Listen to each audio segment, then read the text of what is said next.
Boa tarde, irmãos. Estamos aqui, dia 27 de junho de 2020, Igreja Congregacional em Vista Alegre, São Gonçalo. Estamos aqui reunidos em escola dominical para estudarmos a nossa lição, a lição de número 13, que tem o título Destino Final dos Homens. Nós vamos passar a palavra ao nosso professor da tarde, pastor Leônidas, nosso pastor, que vai ministrar essa lição para a gente. Vamos desligar os nossos microfones para não dar aquela microfonia famosa e vamos deixar só o dele ligado, ok? Pastor, com a palavra. Ok, irmã. Bom, quero começar falando do título da lição. Estou pensando seriamente em ligar para o Vanderly e pedir a ele para escrever uma lição sobre o destino final das mulheres. Porque eu não quero ir para o Novo Céu e Nova Terra só com homem, não. Então, Vanderly deve dar um jeito lá. Vai ter que escrever uma lição de descobrir para onde vão as mulheres, que aqui está o destino final dos homens. Muito bem. Agora vamos lá. O texto para a gente ler agora. João 5, 28 e 29. Vanderly vai me pegar. João 5, 28 e 29. Abra aí, quem tem a Bíblia. O senhor vai ficar com a dona Noemi, tá? Eu? No céu, é. Não, peraí. Vai poder escolher, né? É assim não. Não é assim, não? Não, chega. Na terra e no céu é muita dose dupla. Vamos lá. Não vos maravilheis disto, porque vem a hora em que todos os que se acham nos túmulos ouvirão a sua voz e sairão. Os que tiverem feito bem para a ressurreição da vida, e os que tiverem praticado o mal para a ressurreição do juízo. Isso foi Jesus falando antes da crucificação, antes, claro, da sua ressurreição. Bom, objetivos da lição. Aí vale a pena a gente passar os olhos. Quais são os objetivos da lição? Há uma razão para isso. Constatar o fundamento bíblico para a existência de apenas dois destinos da alma. Já vou falar nisso. Conduzir os alunos à reflexão sobre o destino final da sua própria vida. E também sobre o dever de anunciarmos a mensagem de salvação aos outros, a fim de que escapem da condenação. Então, o primeiro objetivo da lição é nós deixarmos bem claro de que só existem dois destinos finais, salvos e não salvos, céu e inferno. A introdução já vai falar um pouquinho nisso. Não há outro. Por que é importante falar nisso? Porque existe uma porção de teorias. Existe, por exemplo, a teoria da reencarnação. Você vai reencarnando até melhorar. Existe a doutrina em outros lugares também de você do aniquilamento. Morreu, acabou geral, acabou tudo. E assim vai. E não é isso. Que a Bíblia ensina, só existem duas possibilidades, céu e inferno. É nisso que os congregacionais creem, e os evangélicos também, e é isso que o artigo 28, que está aí, escrito em amarelinho na revista, está dizendo. Vem a hora em que os mortos ouvirão a voz do Filho de Deus e ressuscitarão. Os mortos em Cristo ressuscitarão primeiro. Os crentes que nesse tempo estiverem vivos serão mudados e, sendo arrebatados, estarão para sempre com o Senhor. Os outros também ressuscitarão, os incrédulos também ressuscitarão, mas para a condenação. Então, nós já aprendemos aqui, e a Bíblia ensina isso, de que todos ressuscitarão. Os crentes que já partiram e os incrédulos que já partiram. Uns para a salvação, outros para a condenação. Os crentes sem julgamento, falamos alguma coisa semana passada, porém, os crentes, o que vai ser julgado é que galardões receberão. Daqui a pouco a gente vai ver isso. Então, deixando logo claro de início, só existem duas possibilidades, céu e inferno. Primeiro, a gente vai falar um pouco sobre o céu. Sem tantos detalhes que a Bíblia dá, o que é possível saber, nós vamos falar. Lá embaixo, no finalzinho da página 51, na segunda coluna, onde começa o que não se pode negar, entretanto, é que o céu é uma doutrina bíblica e faz-se necessário estudá-la e atendê-la. Vamos considerar a descrição que a revelação, que o Apocalipse faz do céu, em dois aspectos, que ele chama de exterior e de interior. Um como se fosse o local e o outro as bênçãos desse céu. Vamos virar a página, a gente vai ver isso. Mas por que estamos estudando sobre o céu, sobre o inferno? Para deixar claro que para toda a humanidade só existe, ao final de tudo, essas duas possibilidades. Outra coisa, deixando claro também aqui, mesmo para quem crer no céu, como os católicos romanos, não tem intermediação. Partiu, é seu ou inferno. Não tem mais, não existe o que eles querem. Não tem mais nenhuma possibilidade de você fazer algo que vá te deixar em condições de mudar o destino depois que você morreu. Por sinal, eu já falei isso uma vez, eu acho essa ideia muito boa, a ideia do purgatório. Pecou, nunca se incomodou com Jesus, pode ter até um dia dito que aceitou, mas viveu bem ao seu jeito, eu vivi ao meu jeito, mas depois que a gente morre, a gente vai para o purgatório. E aí começa a purgar os pecados até você ficar purinho, limpinho e ir para o céu. Isso não tem na Bíblia. Já disse, repito, a ideia é boa, né? Vive do jeito que quiser, depois vai purgar. Alguém acha também que a ideia é injusta, porque você vai ter que fazer missa. E o pobre, que não tem quem faça missa por ele? Esse aí vai ficar, ou fica no purgatório para sempre, ou o purgatório vai demiti-lo, e se demitir, ele é para o inferno. Não tem outro jeito. É céu ou inferno. E isso, a decisão tem que ser tomada em vida. Virando a página, o que entra aí? Entra logo o primeiro pontinho, o 1. Quanto ao aspecto exterior do céu, que ele está dizendo. O profeta Isaías, e esse texto a gente quer estudar semana que vem, ele fala de uma futura, de uma possibilidade, é profecia de um novo céu e uma nova terra. Muito interessante. Vale a pena você ler. Abre aí. Isaías 65. Isaías 65. Esse Isaías 65, versículo de número 17. Pois eis que eu crio novos céus e nova terra, e não haverá lembrança das coisas passadas. Jamais haverá memória delas. Isso é bênção, né? Que céu é esse que a gente iria para ficar lembrando das tragédias da terra? A vida futura é uma vida de um corpo novo e de lá não tem como você ficar lembrando das coisas do passado. Mas um outro texto de Isaías, o 66, capítulo 66, versículo de número 22, vale a pena ler.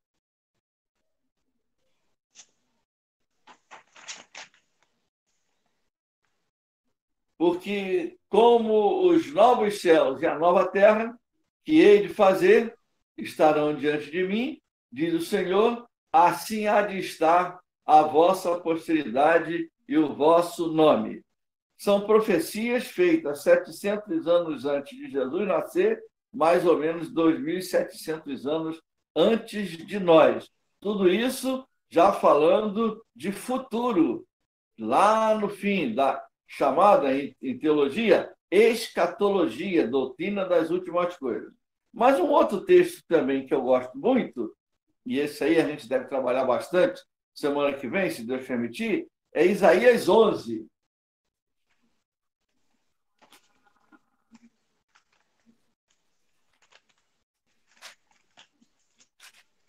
Isaías 11, que a gente pode ler de 3 a 10, ou ler alguns versículos, pelo menos. Vou ler a partir do 6.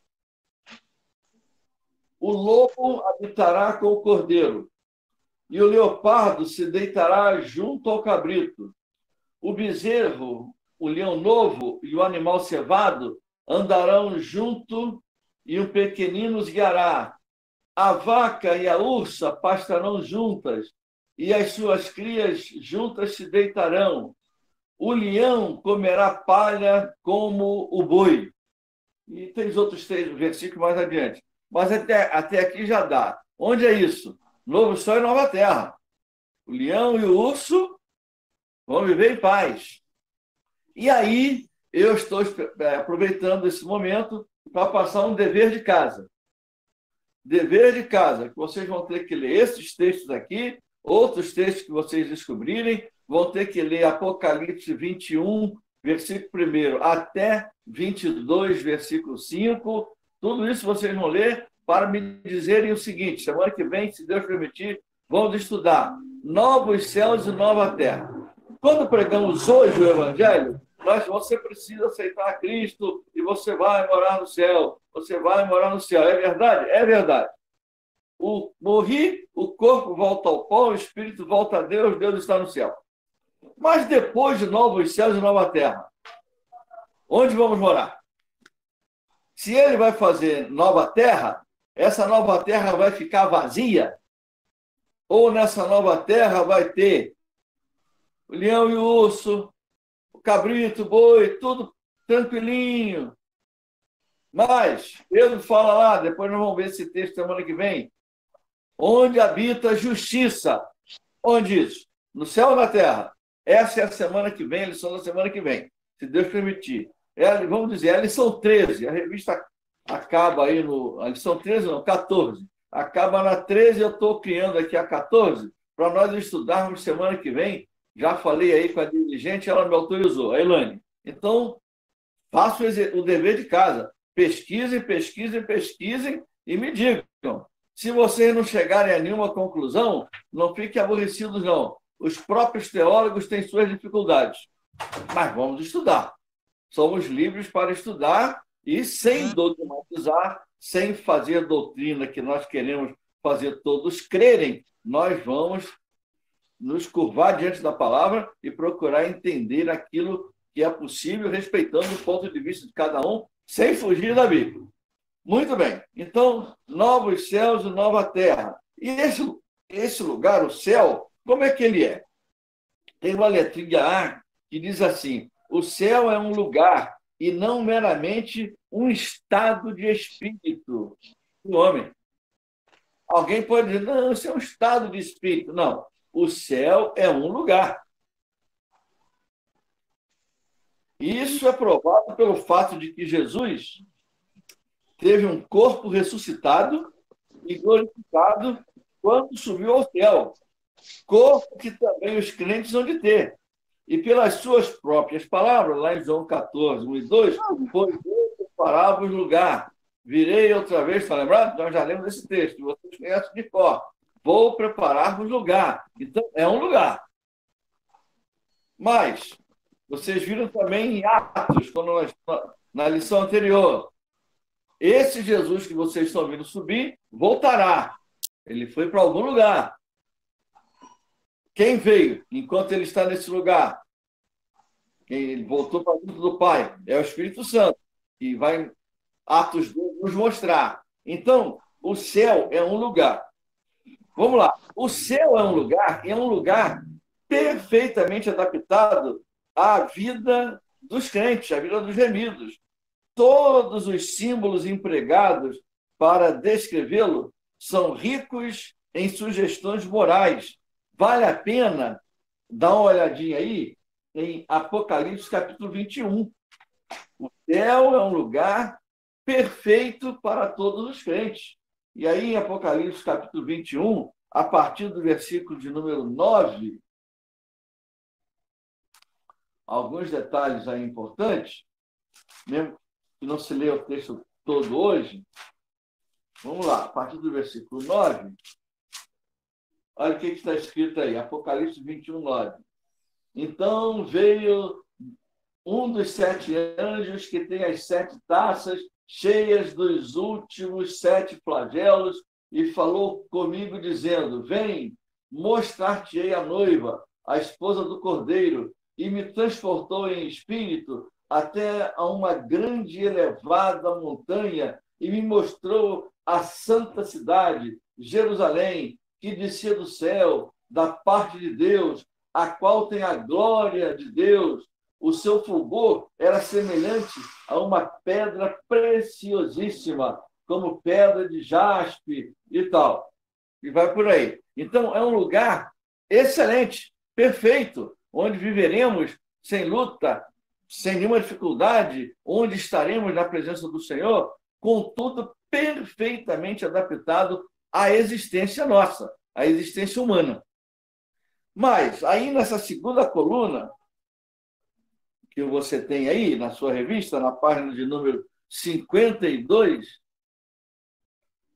começando na coluna anterior, o ouro e as pedras preciosas sugerem valores morais, as vestimentas brancas sugerem pureza, a água simboliza a vida, as colunas do templo sugerem a estabilidade do caráter, as coroas simbolizaram a vitória, a luz sugere a presença de Deus, uma cidade sugere uma ordem social. Estes e outros símbolos ressaltam aspectos da perfeição moral do céu. E para dar ênfase a isto, é excluído dele todo que pratica abominação e mentira. Então, é um lugar onde se viverá de maneira perfeita. Não está escrito aqui na revista, mas está no texto, que não vai ter sol. E aí, depois vocês confiram em casa, não vai ter sol. Por quê? Porque a presença do Senhor vai iluminar. A Nova Jerusalém vai estar iluminando. Lá em Gênesis, capítulo 1, capítulo 2, vocês vão ver que já existia a luz antes dele criar o sol, a lua e as estrelas. Façam esse exercício em casa, leiam depois. Gênesis 1, 2, 3, 1 e 2. 3 já é a queda de Adão. Então, a presença do Senhor será suficiente para iluminar. Por isso não vai ter sol. Novos céus e nova terra. Sobre isso, como eu disse, queremos ver semana que vem, há também, entre os teólogos, uma discussão. Novos céus e nova terra. Essa se acaba ou essa será transformada? Tudo isso são dicas que eu estou dando para a gente pegar um papel e ir anotando. Anotando o que eu acho, anotando as dúvidas e vamos lá. Quando chega aí na revista, página 52, a segunda coluna, quando diz no 1, 2, quanto ao aspecto interior, como é que vai ser esse lugar? Esse lugar tem na letra A, e aí quero que você vá na Bíblia, Apocalipse 21, alívio para os cansados. É Apocalipse 21, 4. E aí não tem ninguém discordando, teólogo nenhum. Apocalipse 21, 4 diz o quê? E lhes enxugará dos olhos toda lágrima, e a morte já não existirá. Já não haverá luto, nem pranto, nem dor, porque as primeiras coisas passaram. Primeira criação já se foi. E agora, então, nesse lugar, alívio para os cansados. Já imaginou, irmão? Vivemos num lugar onde a gente não precisa enxugar lágrimas.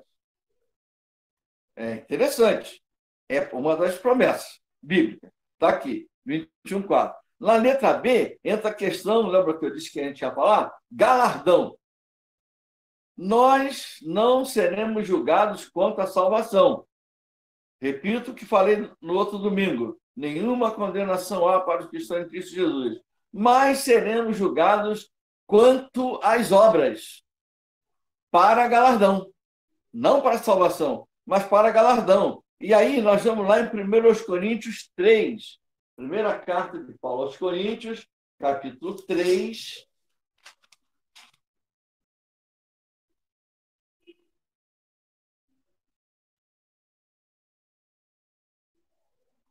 Versículo 12. 1 Coríntios 3, 12. Contudo, se o que alguém edifica sobre o fundamento é ouro, prata, pedras preciosas, madeira, feno, palha, manifesta se tornará a obra de cada um, pois o dia a demonstrará, porque está sendo revelada pelo fogo. E qual seja a obra de cada um, o próprio fogo o provará. Se permanecer a obra de alguém que sobre o fundamento edificou, esse receberá galardão. Se a obra de alguém se queimar, sofrerá ele dano, mas esse mesmo será salvo. Todavia, como que através do fogo. Então, na hora do meu julgamento, nenhuma obra. Puxa vida. Mas serei salvo. Porque a salvação me veio pela graça de Deus. As obras que eu mostrei como crente é que foram consideradas palha e queimou. Não fez sentido. Mas serei salvo como que pelo fogo. A ideia que me passa na cabeça, eu já falei isso, é da minha infância, lá no morro, onde o velho era pastor, de que, de vez em quando, a velha mandava juntar o lixo todo para queimar. Aí ia lá no canto do quintal, lá, juntava aquilo tudo, jogava um papelzinho ali, jogava fogo, queimava tudo. Quando o fogo acabava de queimar, aí eu ficava olhando lá o que era lata, e antigamente óleo de soja vinha em lata, ficava olhando lá as latas, a lata estava toda chamuscada, estava lá, mas continuava sendo lata. Eu fico imaginando que se chegar no meu dia, eu for julgado e ser salvo pelo fogo, bem que eu saia chamuscado, mas estou salvo. Não perdemos a salvação. As minhas obras foram consideradas palha, mas mesmo não tendo galardão, eu tenho a salvação. Por outro lado, é bom a gente não ter aquela ideia humana, materialista, de que quem faz obra, quem faz muita obra, é quem tem muito dinheiro, muita cultura, muita instrução, muito isso, muito aquilo. Não é assim que Deus vê. Uma das mostras é que as contas que Jesus faz nos botam para pensar. Por exemplo, quando ele ficou do lado do cofre, do gasofilácio, ele falou que aquela velhinha deu mais. Eu imagino que ninguém entendeu nada. Colocou duas. Mas a conta de Jesus é outra. Ela não colocou duas, ela colocou tudo. Qual é a diferença? Alguém chegou lá e colocou um cheque de 10 mil. Acontece que o sujeito tem 500 mil na conta. E a velhinha colocou duas moedas. Aí vem Jesus e disse, essa deu mais. E agora? Que matemática é essa? Muito bem, é a matemática da justiça. Uma coisa é nós darmos do que sobra. Outra coisa é eu dar tudo. E a velhinha não foi a única. Isso começa, talvez, lá em Abraão. Sai da tua terra, vai para uma terra que eu te mostro. Imaginou? O que dá para andar, você leva. Dá para levar os servos, dá para levar camelo, dá para levar cordeiro, dá para levar boi. Mas e a plantação e tudo que tinha na terra? Abraão, larga isso e vai embora. Vou te mostrar uma outra terra. Vai para lá. A ideia de Deus é dar tudo. E Abraão ainda experimentou uma prova ainda maior. Abraão, eu quero Isaque. Apesar de muito rico, a ponto de formar um exército de 318 homens, quando Ló foi levado, creio que foi quando Ló foi levado, apesar de ter capacidade para isso, de ter muita riqueza, o bem mais precioso de Abraão se chamava Isaque. E Deus falou, eu quero Isaque. Isso é o que vai contar para Deus, certamente, na hora do galardão. Não é quem deu 2 carretas de arroz. Pode ser que quem deu 1 quilo só leve mais, ganhe mais galardão. Porque Deus não é materialista. Deus não conta como nós contamos. Nós somos tão materialistas que a gente chama de bênção aquilo que pode segurar. Quando, na realidade, a bênção maior é a salvação eterna, que vem pela fé e paz no coração. E nenhum desses você segura com a mão. Nem salvação, nem fé, nem paz. E isso é importante.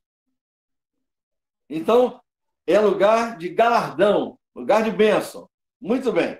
Mas tem a letra C, realização. Isto quer dizer também que a vida, que o que a vida realiza, que nós não podemos realizar na Terra. Quanta coisa a gente imaginou, coisa boa. E até para obra, pura e simplesmente para a gente não, que a gente não pôde realizar. Pois lá, tem um versículo aí que a gente vai ver, de Apocalipse 2, a pedra branca, a pedrinha branca, que Cristo dá com um novo nome escrito, indica a posse de um novo caráter. No céu vai ser possível um novo caráter e vai ser possível as realizações que a gente não consegue fazer na Terra.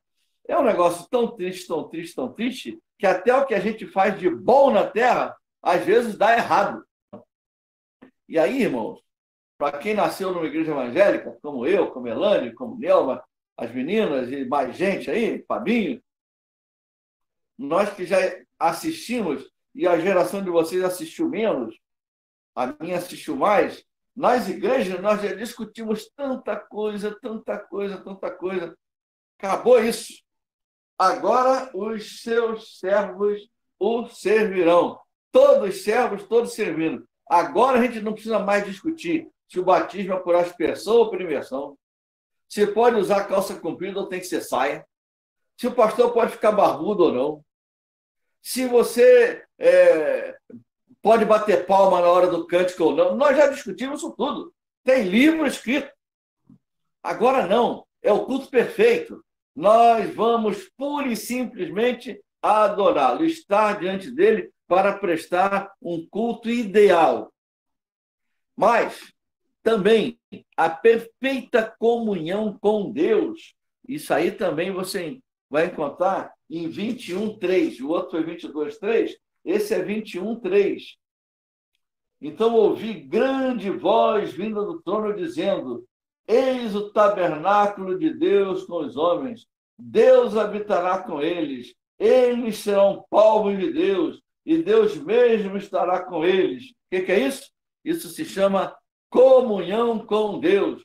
Deus entre nós. No livro do profeta Ezequiel, há 2 textos que um deles é chocante. É devido à pecaminosidade. Há um momento que, na visão de Ezequiel, ele vê o Espírito Santo sair do templo. Lá adiante mais, ele voltando para o templo. O que é isso? Falta de comunhão. Querem ver um outro exemplo? João Batista.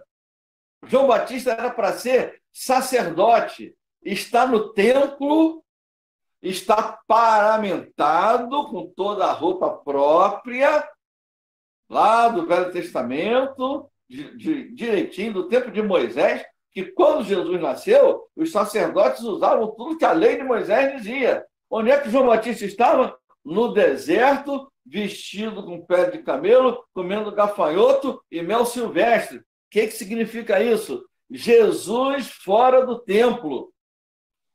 Falta comunhão. No templo estavam fazendo coisa, virou supermercado. Vendendo pomba, vendendo bezerro, vendendo...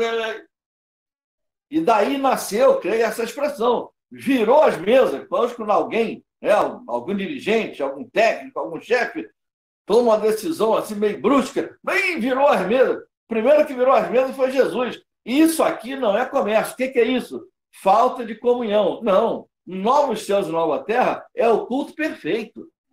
Versículo 3 de Apocalipse 21 é bonito demais, irmão. Vale a pena ler de novo. O que diz aí? Apocalipse 21:3. Então ouvi grande voz vinda do trono, dizendo: eis o tabernáculo de Deus com os homens. Deus habitará com eles. Eles serão povos de Deus, e Deus mesmo estará com eles. Agora, não mais o tabernáculo, como Denise tem estudado às terças-feiras, mas agora, que simboliza a presença do Senhor Jesus, a presença de Deus. Não, agora é o próprio Deus.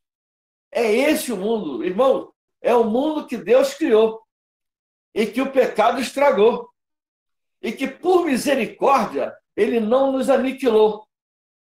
Ele permitiu que Jesus fosse à cruz, morresse e ressuscitasse, para que quem crê seja salvo. Então, aí está a perfeita comunhão. Eu queria ler também, no outro ponto seguinte, o perfeito companheirismo em uma sociedade ideal. Vai ser assim. E aí eu quero que você vá lá em Apocalipse, capítulo 7. Aí está Apocalipse 7, 9 a 17, mas eu quero ver 9 e 10, já basta. O que é isso? Uma sociedade de entendimento. 7, 9 e 10. Apocalipse. O perfeito companheirismo em uma sociedade ideal. O que é isso? São as realizações que nós não podemos fazer na Terra. Diz assim, Apocalipse 7, 9 e 10. Depois destas coisas, vi, e eis grande multidão que ninguém podia numerar, de todas as nações, tribos, povos e línguas, em pé diante do trono e diante do Cordeiro, vestidos de vestiduras brancas, com palmas nas mãos, e clamavam em grande voz, dizendo: ao nosso Deus, que se assenta no trono, e ao Cordeiro pertencem à salvação. Então, todos, ninguém está discutindo mais nada, mais isso, mais aquilo, coisa alguma, mas essa multidão diante do trono, num entrosamento perfeito, num companheirismo perfeito. Isso me faz pensar em algumas realidades das nossas igrejas, das nossas igrejas evangélicas. É uma palavra, uma expressão que se usa às vezes no mundo, não, no colégio, né? Adolescentes, jovens e até adultos, né? Em grupo, não, aquilo aí é uma panelinha, aquilo aí é uma panelinha, a panelinha dele. Não tem isso. No céu é um povo só. Não tem panelinha. A melhor interpretação de panelinha, se é, eu acho que não precisa não, mas se é que alguém quer fazer uma panelinha na igreja, foi um pastor, não sei se foi Ed Renekiewicz, não me lembro, que falou o seguinte: não, tudo bem, irmão, você pode até fazer a panelinha, só não pode botar a tampa, que é para quem quiser entrar também possa, e quem quiser sair, saia. Mas, meu irmão, no céu melhor ainda, nem panela, nem com tampa, nem sem tampa. Povos de Deus, nações, gente de todo lado, que veio para estar diante do Senhor e adorá-lo, glorificá-lo. Bom, entra aí a letra D. Aperfeiçoamento do conhecimento. Alguns cientistas dizem um negócio, ou dizem que eles dizem, já disseram também que eles não disseram nada disso, de que o ser humano só usa 10% da sua capacidade cerebral. Olha, imagine, se com 10% da nossa capacidade cerebral nós fomos capazes de criar a internet, inventar a internet e de fazer um Boeing 747 voar, imagina se a gente estivesse 100% em uso. Bom, seja lá como for, nós ainda somos incapazes de muita coisa. Por exemplo, não precisa ser nada sofisticado, não. Nós somos incapazes de acabar com uma pandemia. E agora? Apesar de tanta inteligência, apesar de tanto recurso, de tanta tecnologia, nós somos incapazes de muita coisa. Ou seja, na realidade, por que não temos a vacina? Porque nos falta conhecimento, ainda que lá nós não vamos precisar da vacina também não. Mas hoje nos falta conhecimento, e nos falta conhecimento em relação a tudo. Até em relação a Deus, nós não sabemos tudo. Paulo, escrevendo aos Romanos, ele diz assim: porque o que de Deus se pode revelar, ele nos ensinou. Deus sabe que a nossa cabeça não tem capacidade de entender tudo. Dando aula para os discípulos naqueles 3 anos, ele chegou a dizer isso. Olha, muitas coisas eu tenho para lhes dizer, mas vós não podeis suportar agora. E teve coisa que ele disse que, mesmo ele dizendo na hora certa, eles ainda tiveram dificuldade. Por exemplo, ele disse que ia morrer, ia ser sepultado, ia ressuscitar o terceiro dia, e eles ficaram numa enorme dificuldade para crer nisso. Maria Madalena, feliz da vida, já tinha chorado a beça, sai correndo, mas fala. Quem foi que acreditou? Ele saiu. Aí vão dois lá no túmulo, Pedro e João. João era mais novo, correu na frente, chegou lá, olhou, não quis entrar, chegou Pedro, depois entrou. Ele não está aqui, não. Vão no céu, ficaram com dificuldade. Depois Jesus aparece a todos, aparece aos 10, que Judas já não existia mais ali. Tomé não estava, estavam os 10. Ele aparece. Quando Tomé chega, ele diz assim: vimos o Senhor. Ah, não creio, não. Olha aí. A cabeça dele não coube isso. E agora, nesses novos céus e nova terra, o que está acontecendo? Isso que você vai ler lá em 1 Coríntios 13. Vamos lá. Esse versículo é importante. Não que os outros não sejam, mas ele é importante para isso que estamos dizendo agora. 1 Coríntios, capítulo 13.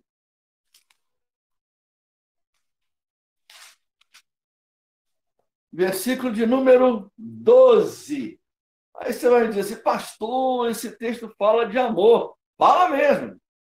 O tema do versículo é o amor. Mas olha o que Paulo escreve no versículo 12, depois de falar de tudo, né? Agora, pois, permanecem a fé, a esperança e o amor. 13 que eu estou lendo. Já vou ler o 12 já, mas leio isso primeiro. Agora, pois, permanece a fé, a esperança e o amor. Estes três, porém, o maior destes é o amor. Isso é tema, se Deus permitir, da mensagem de amanhã. Mas veja o 12. Permanece os três. O maior é o amor, porque você no céu não precisa mais nem de fé, nem de esperança. Né? Fé, esperança, tudo bem. Agora, veja o 12. Porque agora vemos como em espelho, obscuramente. Então, veremos face a face. Agora, conheço em parte. Então, conhecerei como também sou conhecido. Hoje, quem nos conhece por dentro e por fora é o Senhor. Nós não o conhecemos na profundidade que ele nos conhece. E Paulo vai escrever aos Romanos: o que de Deus se pode conhecer, ele tem revelado. E aquele versículo que a gente nem sempre fala nele, mas todo mundo conhece, né? Deuteronômio 29. Estão lembrados? Vai lá. Deuteronômio 29. As coisas encobertas pertencem ao Senhor, nosso Deus. Porém, as reveladas nos pertencem, a nós e a nossos filhos, para sempre, para que cumpramos todas as palavras desta lei. Ou seja, há coisas encobertas que hoje, nesta era, nesta terra, nesse corpo salvo sim, na minha alma salva sim, mas nesse corpo pecaminoso, ainda não temos capacidade de suportar. Porém, quando estivermos lá, conhecerei da mesma forma como sou conhecido. Tá certo? Vê a letra não, agora o número 2. Então, tudo que eu falei até aqui é em relação aos salvos, aos remidos, em relação ao céu. Agora você entra no ponto 2, que é o destino final para quem não é crente em Jesus Cristo, quem não o aceitou. E aí, vejam só, nós vamos ver alguns textos, mas vamos começar aí com essa introdução ligeira que tem aí. O inferno é a negação ou a ausência de tudo o que significa o céu. Então, tudo que eu falei até agora em relação ao céu, se você quiser saber como é o inferno, é o contrário disso. Não tem alívio, é tormento, nós vamos ver os textos, não tem alívio para cansado, não tem galardão, não tem realização, adoração a Deus, não tem isso. Não tem aperfeiçoamento do conhecimento, não tem nada disso. É tormento e tortura, tortura e tormento. Então, certo.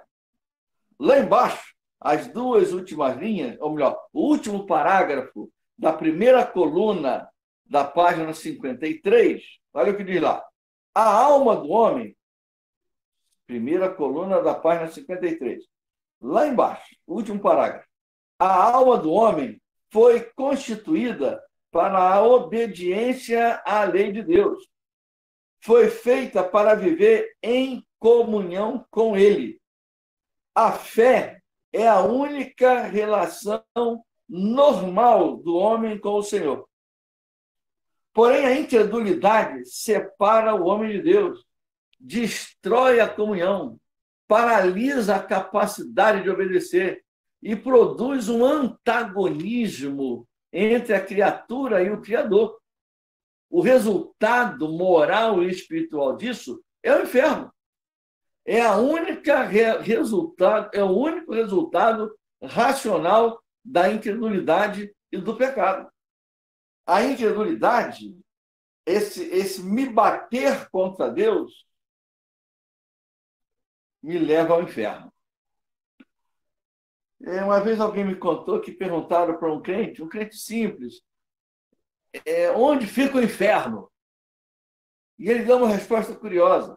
Tem a ver com isso aqui. O crente falou o seguinte: o inferno fica no fim de uma vida sem Cristo. É isso aí. Em poucas palavras, ele disse tudo. O inferno fica no fim de uma vida sem Cristo. E uma outra coisa que o escritor colocou aqui, que o pastor Vanderly colocou aqui, é que a fé é a única relação normal do homem com o Senhor. É isso mesmo. Sem fé, vou dizer de um jeito que nós crentes entendemos fácil, o mundo não entende. Sem fé no Senhor Jesus, nós não somos normais. E realmente, muitas das atitudes, das ações que nós fazemos são anormais. Não é normal, por exemplo, vou lhe dar um exemplo, que não tem nenhuma violência de alguém atacando alguém, ainda que estão atacando. Não é normal, isso vai acontecer no Rio amanhã. Se bem que mudaram o local, mas de qualquer maneira vai acontecer. Não é normal você fazer um jogo de futebol no Maracanã e ter um hospital de campanha do lado morrendo gente. Isso não é coisa de gente normal. Não é normal estar morrendo gente e você, com todo respeito às irmãs, está morrendo gente, querendo que fique em casa, mas nós vamos abrir salão de beleza. Ué? Tudo bem, ninguém precisa ter o meu conceito de salão de beleza, ou melhor, o meu conceito de beleza, salão de beleza nem pensar. Mas vamos lá, o meu conceito de beleza, ninguém precisa aceitar, não. Serve para mim só. Eu costumo dizer o seguinte: quem é bonito, quem é bonita, é bonito quando acorda. Você nota logo, é bonito, hein? Opa!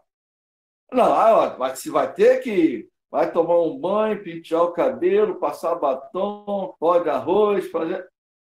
Aí já entrou o artifício, o artificial. Não estou contra nada disso, não. Vai, irmã, vai lá e coloca. Fica mais bonito do que já é. Se você conseguir fazer melhor que Deus, vai e faz. Mas veja, beleza é o natural, é o que Deus deu. Uma relação normal é uma relação de fé. Se nós somos realmente homens e mulheres com amor de Deus e fé no coração, não tem futebol, não tem salão de beleza, não tem surf na praia, não tem nada. Vamos nos juntar e acabar com essa epidemia, com essa pandemia. Mas nada. Pelo contrário, não é normal o povo estar precisando de respirador no CTI e os respiradores estarem sendo roubados, comprados por 3 vezes mais o preço. Não é normal. Então está certo o escritor. A fé no Senhor Jesus é a única relação normal do homem com o Senhor. Sem fé eu me torno pior que uma máquina. Que a máquina não pensa. Você programa, ela faz. Mas eu penso. E sem fé, eu penso errado. Eu penso mal. Eu penso em mim. Eu não penso nem em Deus e nem penso no próximo. Eu penso em mim. Ou não é isso que está acontecendo com todas essas falcatruas que nós estamos vendo na nossa sociedade? Pensou-se nele. Quanto é que a gente ganha isso aqui? Esse comprimido custa quanto? 5 centavos. Mas dá para te vender por 35? Ninguém vai ver. Bom, de vez em quando alguém vê. Está lá, os auditores descobriram. Mas e agora? Vai acontecer o quê? Lamentavelmente, pelo histórico brasileiro, no máximo vai ter um processo que vai ficar na primeira instância, na segunda instância, vai recorrer, vai de novo, vai de novo, vai de novo, vai de novo, até que muitos processos prescrevem. E aí o bandido, o marginal, o que fez a falcatrua, está livre. É a terra. Não é assim, novos céus e nova terra. Lá habita a justiça, diz Pedro, na primeira carta, na segunda carta, capítulo 3, versículos 10 a 13. Então, como é que é o inferno? O inferno é o fim de uma vida sem Cristo, sem nada disso que o céu é, que eu falei há pouco. Mas aí mesmo está escrito, na página 53, na segunda coluna, as verdades espirituais implicadas na doutrina do inferno que são pautadas nas Escrituras. Bom, está um título muito grande, vamos simplificar. Quais são os textos da Bíblia que falam do inferno? Falam do tormento. Esse ponto 2.2 é isso. Vamos lá. Primeiro deles, Apocalipse, capítulo 20. Pastor, a Bíblia fala de inferno? Mas, pastor, é importante pensar nisso? É que tem gente que diz assim, Deus é amor. Incrédulos dizem isso. Não acredito. Deus é amor, Deus é bom. Deus curou o cego, Deus ressuscitou o morto. Eu não creio que Deus vai jogar essa gente toda no inferno, não. Deus é tudo isso e Deus é justiça também, dando oportunidade de salvação. Então, vamos lá. O que a Bíblia fala sobre o lugar de tormento? Apocalipse 20, de 12 a 15. Deixar claro aqui que não estou entrando, o tempo também não daria, na terminologia que a gente vai encontrar lá na língua grega, na língua hebraica, Sheol, Geena e tal. Não, estou só abismo, estou só me referindo aqui ao lugar final, independente do nome. O que a Bíblia diz? O primeiro texto é esse, Apocalipse, capítulo 20, de 12 a 15. Vi também os mortos, os grandes e os pequenos, postos em pé diante do trono. Então se abriram livros. Ainda outro livro, o livro da vida, foi aberto. E os mortos foram julgados segundo as suas obras, conforme o que se achava escrito nos livros. Lembra dos galardões? Abriu o livro da vida, o meu nome e o teu está lá, irmão. Está lá, irmão. E aí, para quê? O que Leônidas fez? O que o presbítero Fábio fez? O que a diaconisa Nelma fez? É para galardão. Mas veja lá, versículo de número 13. Deu o mar os mortos que nele estavam. A morte e o além entregaram os mortos que neles havia e foram julgados, um por um, segundo as suas obras. Então, a morte e o inferno foram lançados para dentro do lago de fogo. Esta é a segunda morte, o lago de fogo. E se alguém não foi achado escrito no livro da vida, esse foi lançado para dentro do lago de fogo. Então existe. Não, isso é invenção da igreja. Não. Isso é invenção de crente fanático. Não é, não. Está no livro. Volta à fase do meu bom, minha excelente ovelhinha. Está no livro, pastor. Está no livro. É isso aí. Vê mais. Mateus, capítulo 25.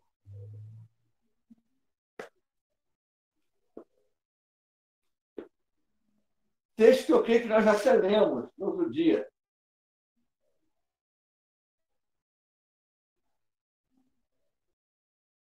Vinte e cinco, 41. Nós lemos as coisas mais abaixo. 25, 41. Então, o rei dirá também aos que estiverem à sua esquerda: apartai-vos de mim, malditos, para o fogo eterno, preparado para o diabo e seus anjos. Veja bem, existe o inferno, está escrito aí, se estiver à esquerda, fogo eterno. Para não parecer que é por um tempo. Ou seja, existe a eternidade de glória para os salvos em Jesus, o nome no livro da vida, e existe a eternidade do inferno. Não tem volta. Então a Bíblia fala disso. Veja outro texto. Marcos, capítulo de número 9.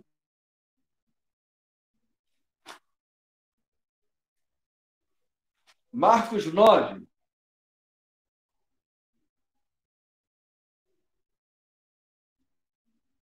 Aí na revista está o 48, mas eu quero ler o 47 também. Facilita o entendimento. Marcos 9, 47, 48. E se um dos teus olhos te faz tropeçar, arranca-o. É melhor entrar no reino de Deus com um só dos teus olhos do que tendo os dois seres lançados no inferno. O que nós queremos é agora. Onde é lançado no inferno, onde não lhes morre o verme, nem o fogo se apaga. Isso é para mostrar a eternidade do inferno. Não existe, foi feito para o diabo e seus anjos, mas irão para lá também aqueles que rejeitaram Jesus como Senhor e Salvador nesta vida. Muito bem. Mateus capítulo 8.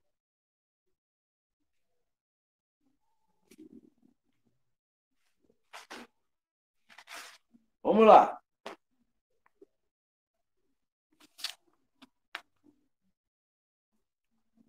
Veja aí, também a mesma ideia de perdição. Versículo 12.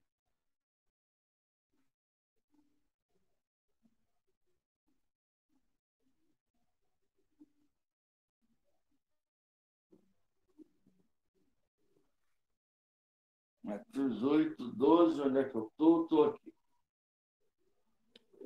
Versículo 12 diz assim: ao passo que os filhos do reino serão lançados para fora, nas trevas, ali haverá choro e ranger de dentes. Israel não quis o Senhor Jesus. Filhos do reino serão lançados, os que não aceitarem a Cristo, e aí não só Israel, mas toda a humanidade, serão lançados, e é essa parte que nos interessa, serão lançados para fora, nas trevas, ali haverá choro e ranger de dentes. Então, este lugar ruim, maldito, eterno também existe.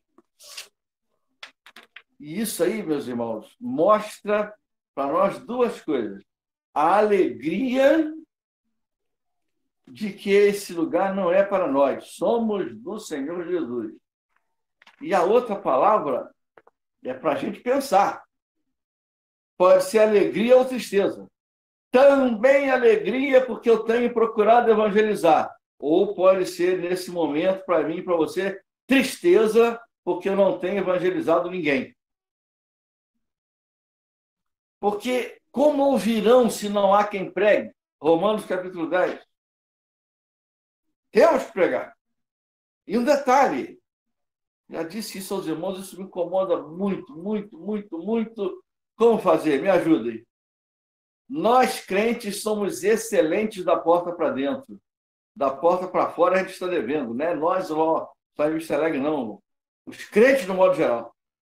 Da porta para dentro, ninguém faz um culto que nem os evangélicos. Se pegar uma igreja, tradicional, pastores formados direitinho e tal. Você pega aí igrejas congregacionais, presbiterianas, batistas, e mesmo entre essas, às vezes, também as coisas não vão lá tão bem, mas se você pegar a igreja evangélica ortodoxa, congregacionais, batistas, presbiterianos, você vai encontrar lá um culto solene, muito bonito, de você sair para casa confortado, adorei a Deus e me alimentei. É assim. Mas, meus irmãos, da porta para fora, às vezes a gente fica devendo. De qualquer forma, o que está se ensinando aqui é que o lugar de tormento existe. O versículo 12 está falando aí que eles serão jogados para fora, nas trevas, e vai haver choro e ranger de dentes. Bom, vira a página. Chegamos na última página, 54. Está acabando. Veja aí Apocalipse 21, 8. Quem é que vai para lá? Nesse tal lugar, esse versículo aí fecha com chave de ouro tudo que eu falei sobre o inferno. Quem vai para lá? Apocalipse 21, 8.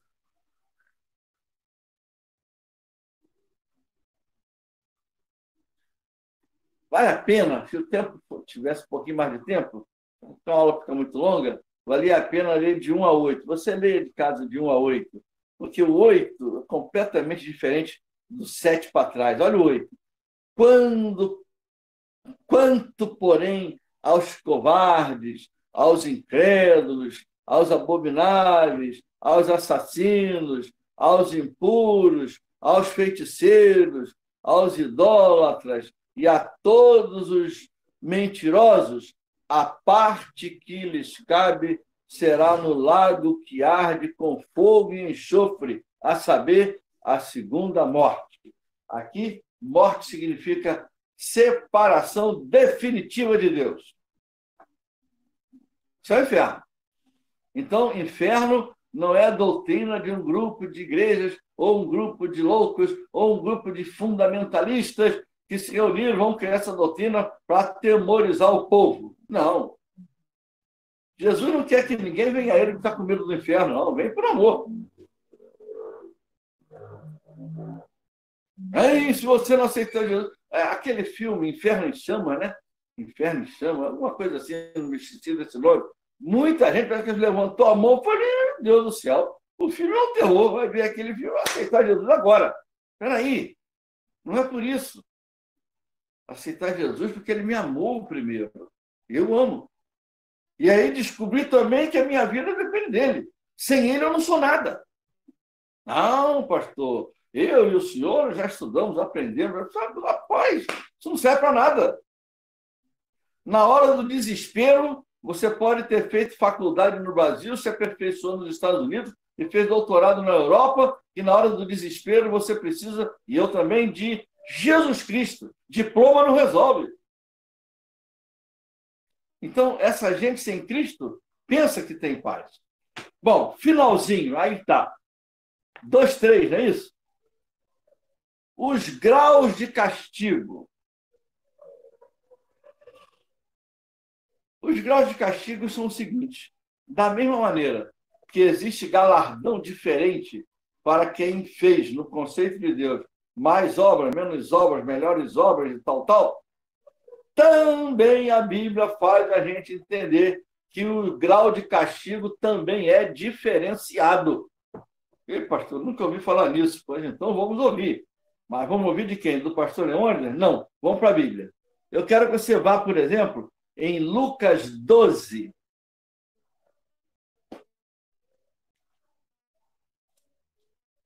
Lucas 12. Esses textos fazem pensar de que existe grau diferenciado de castigo, de tormento. Vamos lá, para pensar. O que diz? Lucas 12, 47 e 48.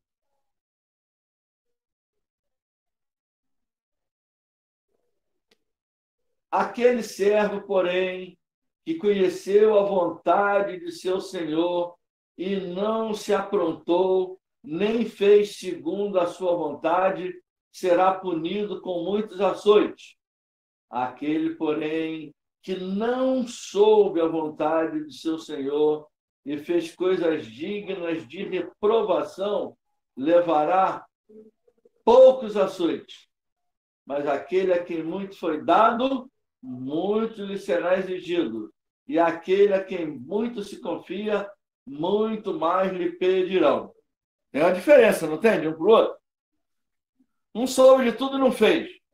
E o outro não fez porque não soube. O Senhor é justo. Vamos ao outro texto. Mateus 11.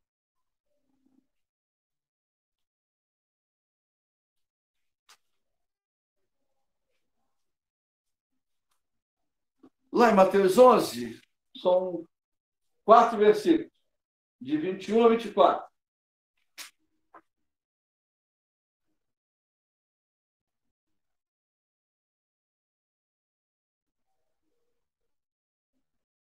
Mateus 11, 21 a 24. Ai de ti, Corazim, ai de ti, Betsaida, porque se em Tiro e em Sidom se tivesse operado os milagres que em vós se fizeram, há muito que elas se teriam arrependido com pano de saco e cinza.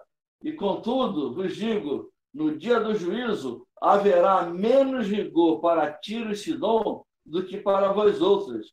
Tu, Cafarnaum, elevar-te-ás porventura até ao céu? Descerás até ao inferno?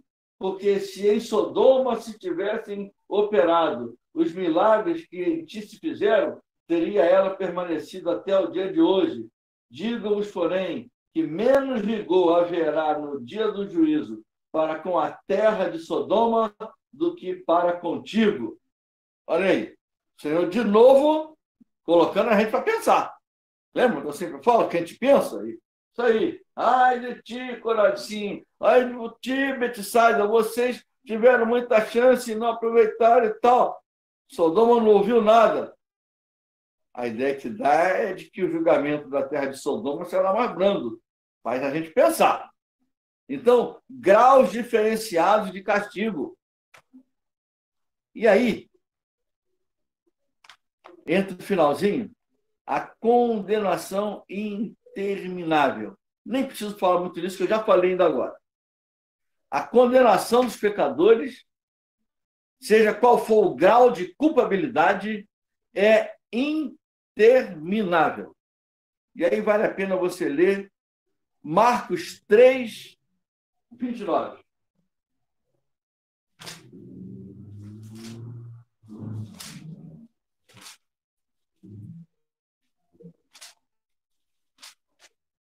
Marcos 3, 29. Mas aquele que blasfemar contra o Espírito Santo não tem perdão para sempre, visto que é réu de pecado eterno. Rejeitou o Espírito, rejeitou a salvação. Não tem volta. Pecado eterno. E as duas últimas linhas, tem um versículo aí que a gente vai ler. É castigo eterno em um caso e vida eterna em outro caso. Lembra que eu falei isso agora? Os dois são eternos. E agora eles mostram o versículo. Mateus 25, 46. Tanto a glória é eterna, quanto o tormento é eterno. Mateus 25.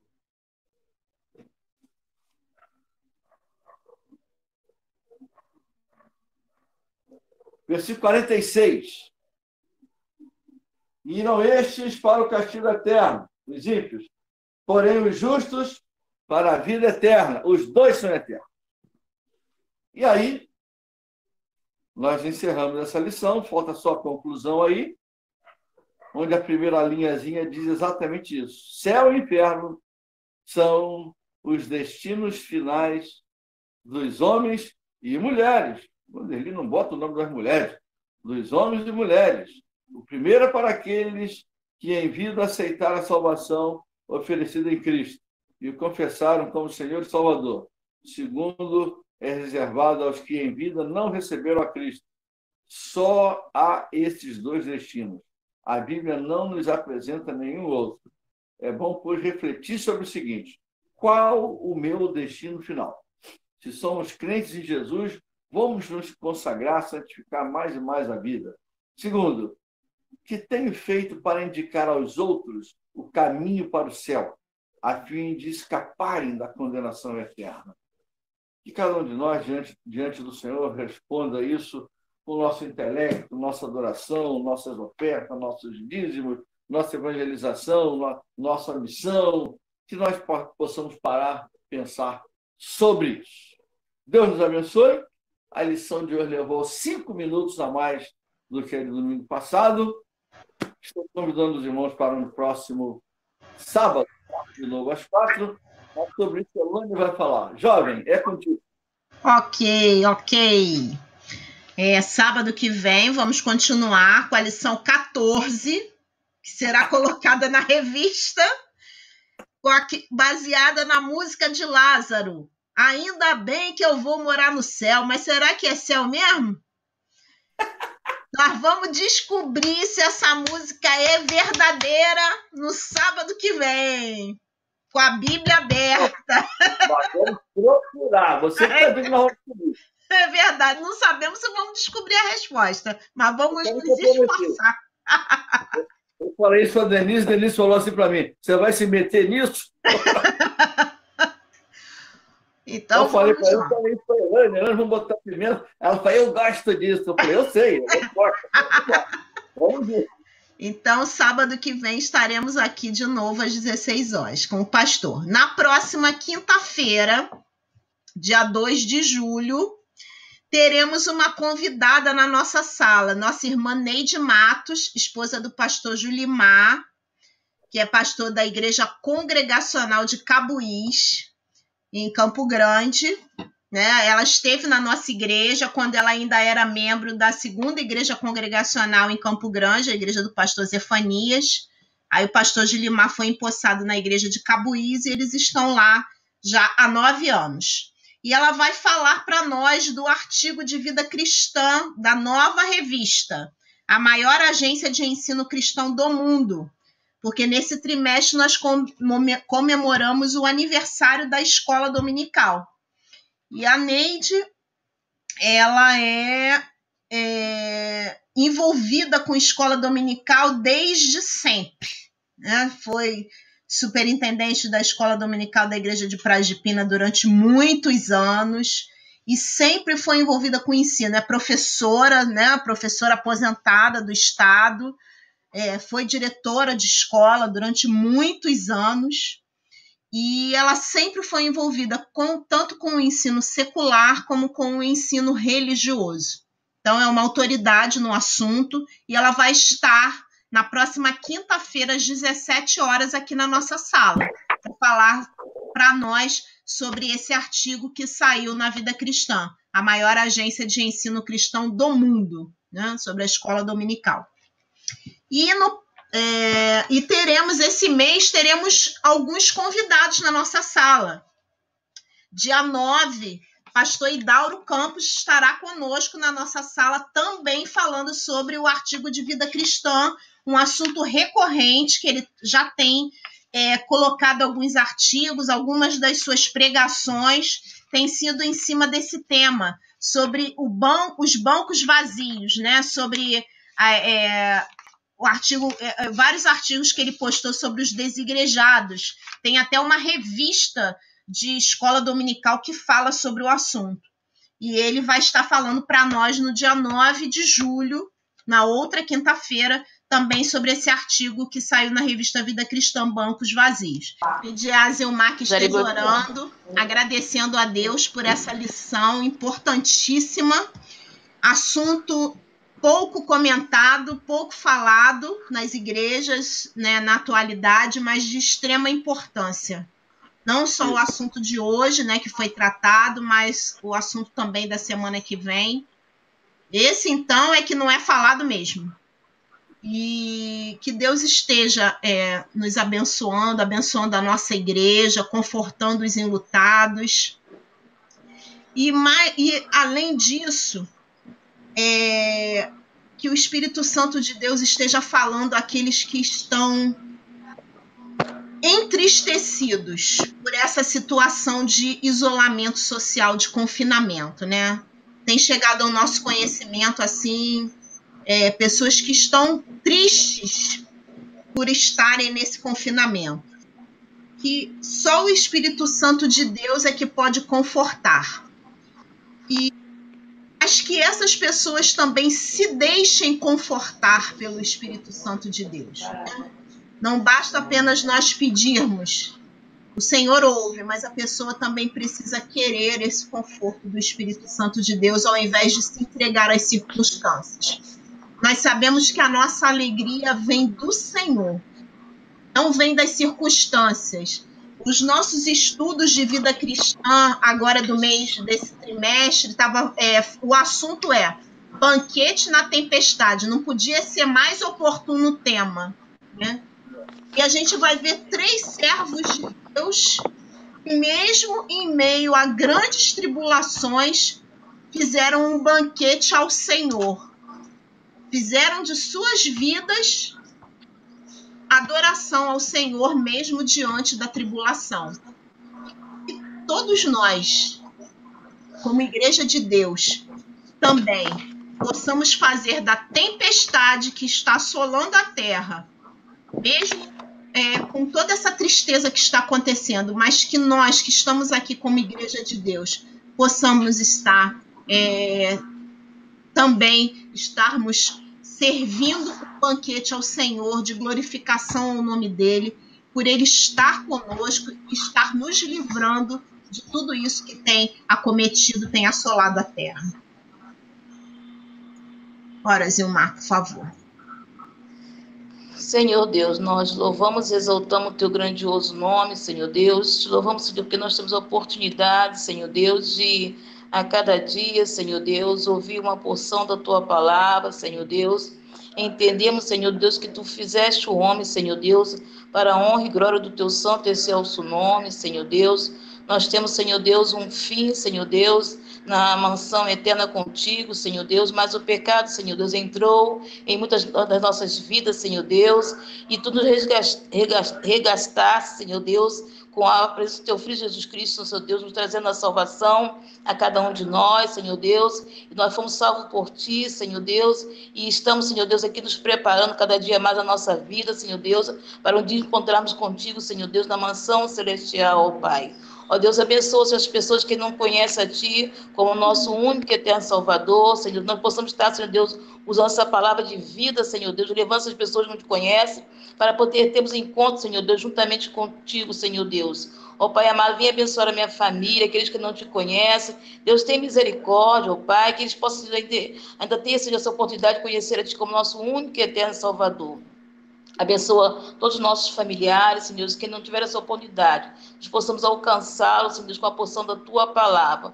Obrigado, ó Pai, pelo estudo que foi feito aqui pela vida do Teu servo, pastor Leone, seja com ele, com a sua família. Abençoa o Samuel, Senhor, Tu sabes a questão que o Samuel está passando, ó Pai, a questão dos preparos do seu casamento, a questão de uma porta de emprego para ele. Tu sabe que tu vai providenciar todas as coisas, ó Pai. Muito obrigado pela Tua serva Elane, pelo Teu servo Fabinho, Senhor Deus, que tem te proporcionado essa oportunidade de estar aqui estudando da Tua palavra, ó Pai. Muito obrigada pelo dia que passamos, pela nossa vida, pela nossa existência, ó Pai. Porque eu te pedi a Tua direção sobre pessoas que estão enlutadas, as pessoas que estão enfermas, ó Pai, como meu primo Adi, meu primo Alci. Deus, Tu possa estar contemplando a situação dele, Senhor, de auxílio naquele hospital. Vá ao encontro dele, trabalhe naquela medicação, dá sabedoria aos médicos para identificar, Senhor Deus, qual é o seu problema, a sua situação. Age com o Teu poder, com a Tua graça, a Tua misericórdia sobre aquela vida, ó Pai. Abençoa a dona Raimunda também, contempla a saúde da Tua serva, ó Pai. Dela firmeza de fé, dela confiança em Ti, para que Tu possa enviar a cura conforme a Tua vontade, conforme o Teu querer. Obrigado, ó Deus, por mais uma vez estar aqui, Senhor Deus, aprendendo da Tua palavra. Fala, Senhor, cada dia aos nossos corações, possamos ter nossos entendimentos abertos para aprender mais e mais de Ti. Fortalece a nossa fé em Ti, nos santifica no Senhor Deus. Possamos aproveitar essa oportunidade, estamos, Senhor Deus, dentro dos nossos lares, nossa casa, ó Pai, e santificar as nossas vidas, aprender mais e mais em Ti, nos preparando cada dia com a porção da Tua palavra. Muito obrigado por este dia, muito obrigado, Senhor Deus, por essa tarde maravilhosa aqui junto com nossos irmãos na tua presença. Será as coisas presentes em nome de Jesus Cristo, com o perdão dos meus pecados, hoje e sempre. Amém. Ok, gente. Até a próxima. Tchau, tchau. Tchau, meu bem. Tchau.